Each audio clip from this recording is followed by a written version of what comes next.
Hi there, guys.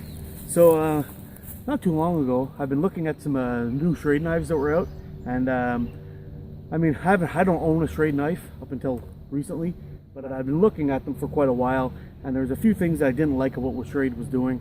I'm not a fan of finger choils, and I really don't like heavy jimping. A lot of their knives were coming with this, and then they came out with this new line. I can't remember off the top of my head what it's called, but they kind of looked like flat grinds, and they had a grivery handle on them, but they looked like really solid knives, and none of them had the heavy jimping or the finger choil. And I was like, ooh, these look nice, you know, this is what I'm kind of looking for. But after a while of poking around, I ended up finding another one that I quite liked, which and I'll give you a look at it in a minute. It is the Schrade schf61. I wasn't too sure what I thought about the handle at first, because I'll show you that in a minute, but I'll give you my first thoughts. But first, let's take a look. Alright, so the knife blade is made out of 3CR13 stainless steel, high carbon stainless steel. The handle is a Micarta, gray and black, kind of like an urban survival or urban camouflage color. It does have a liner hold up at the top, and you know, it's basically typical Schrade knife. You know, it's got the little bolt holding on the scales and whatnot. Pretty decent so far. I find it a little bit comfortable. We'll take a look at it in my hand in a second. So I'm not particularly a huge fan of stainless steel, but after checking it out and I'm realizing, you know, it wouldn't be bad to actually own one. I can keep it in my car for an emergency kit, or on the boat. Anything like that would be good. After researching the steel, because I knew nothing about 8CR13 MOV. I don't know if it's great steel or it's bad steel or what.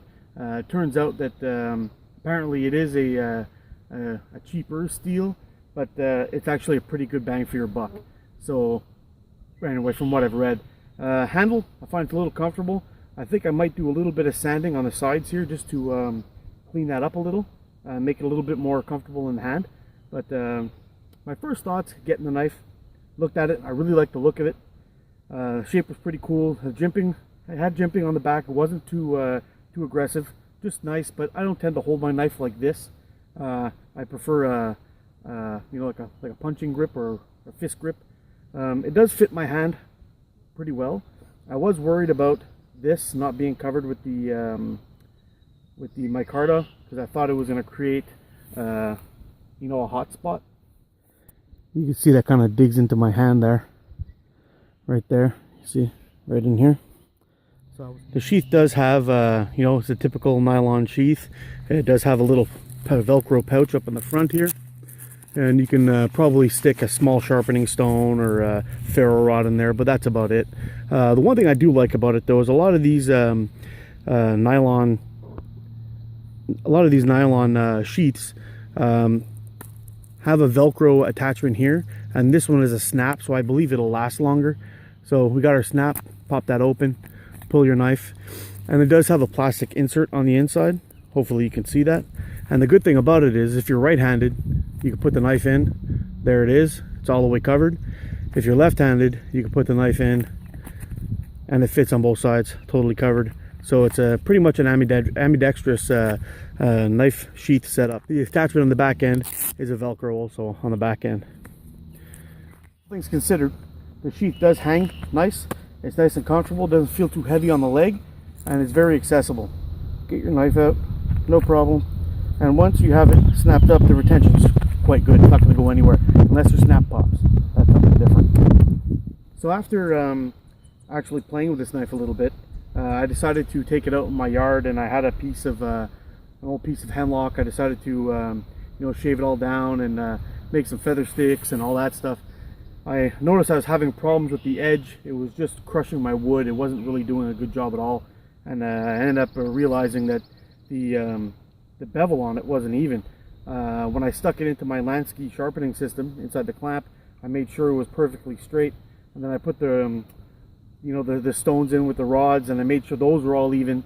And when I tested it, the one side was actually a 30 degree and the other side was like a 17.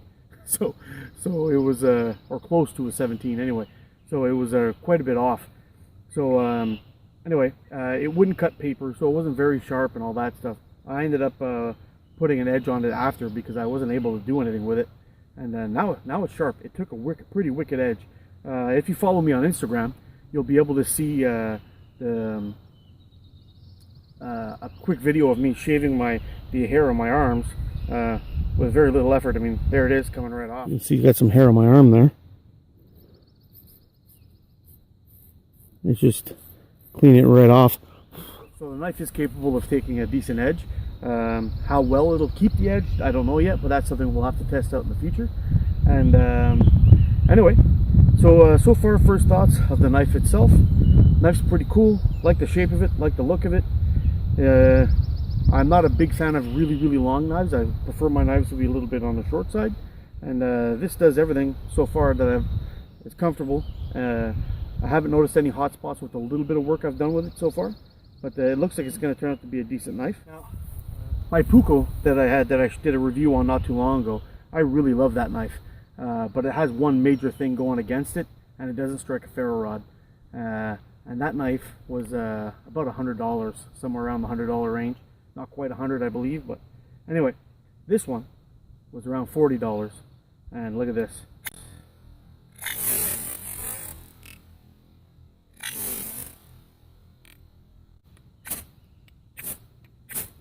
That strikes a ferro rod, no problem. Hopefully you can see that out here. It is quite bright, so I'm not sure if you can see the sparks, but it does the job just fine.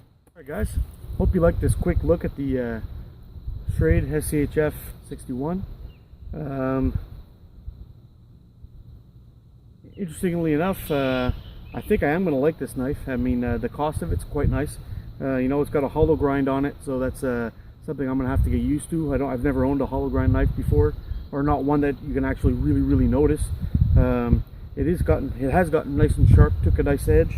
I mean, if I'm going to be able to get a good solid knife for you know, like $40 for example, and I have to do a little bit of work on the edge to get it the way I like it, and then once you have it set up it's going to be good, then I think you've got a good knife. I say the same thing too about the Cold Steel Trailhawk. It's a very cheap, price-wise, tomahawk, but I mean, it performs quite well for what you're paying for once you fix it up a little bit. Hope you like this quick look at the Schrade schf61. I'll be looking forward to doing a field test in this very shortly. So hope to talk to you guys soon. Take care. Get out, explore.